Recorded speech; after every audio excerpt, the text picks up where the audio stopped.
नमस्कार, आप देख रहे हैं द टाइम्स ग्लोबल और मैं हूं रुपेंद्र राघव। बिहार विधानसभा चुनाव 2025 के लिए दोनों चरणों का मतदान खत्म हो चुका है। 243 सीट पर इस बार दोनों ही चरणों में बम्पर मतदान हुआ। मतदान के बाद अधिकतर एग्जिट पोल ने बिहार में एनडीए को फिर से सरकार बनाने का अनुमान जताया है।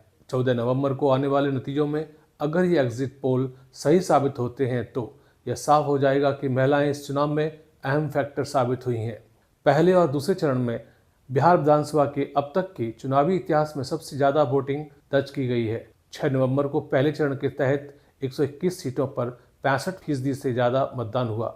वहीं 11 नवंबर को दूसरे चरण की 122 सीटों पर शाम 5 बजे तक 68% से ज़्यादा मतदान हो चुका है। इसके बाद से यह माना जा रहा है कि नतीजे जिस भी गठबंधन के पक्ष में रहें वो एक तरफा हो सकते हैं।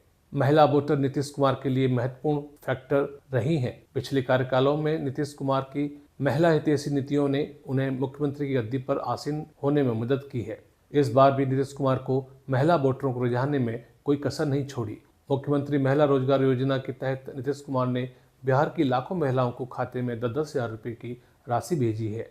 आज आई एग्जिट पोल्स अगर सही साबित होते हैं तो यह माना जाएगा कि नीतीश कुमार महिला वोटरों पर अपनी पकड़ मजबूत बनाने में सफल रहे।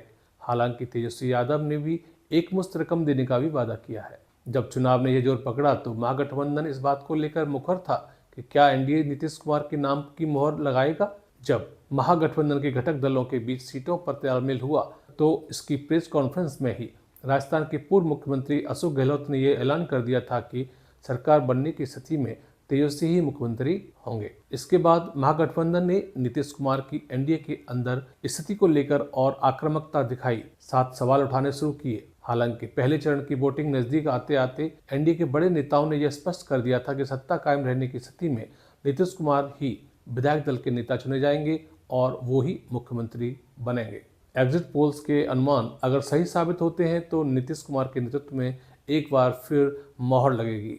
नीतीश कुमार को टक्कर देने के लिए तेजस्वी यादव ने इस बार लोक लुभावने वादे किए। नीतीश कुमार की योजना की काट में तेजस्वी ने महिला वोटरों को रिझाने के लिए जीविका दीदियों की सैलरी 10,000 से बढ़ाकर 30,000 करने का भी ऐलान किया था। इसके साथ ही जीविका दीदी के सभी कैडर का 5 लाख का बीमा, संविदा कर्मियों को स्थायी करने का वादा। इसके अलावा माँ योजना, एम से मकान, ए से अन्न, ए से आमदनी करने का ऐलान किया था। आज आए एग्जिट पोल अगर सही साबित हुए तो एक बात साफ हो जाएगी कि महिलाओं ने तेजस्वी की वादों से अधिक भरोसा नीतीश कुमार की योजनाओं पर दिखाया है। प्रशांत किशोर की पार्टी जनसुराज 200 से ज़्यादा सीटों पर चुनाव में उतरी। हालांकि किसी भी सर्वे एजेंसी के अनुमान में उनकी पार्टी ने दहाई का आंकड़ा नहीं छुआ। अगर नतीजे इसी तरह से रहते हैं तो यह माना जाता है कि अपने पहले चुनाव में प्रशांत किशोर की पार्टी बेअसर रही। हालांकि उनकी पार्टी को कितने प्रतिशत वोट मिलते हैं और वह किन सीटों पर किस गठबंधन को कितना नुकसान पहुंचाती है, यह नतीजों के दिन स्पष्ट होगा। ऐसे ही और खबरों के लिए देखते रहिए द टाइम्स ग्लोबल। धन्यवाद।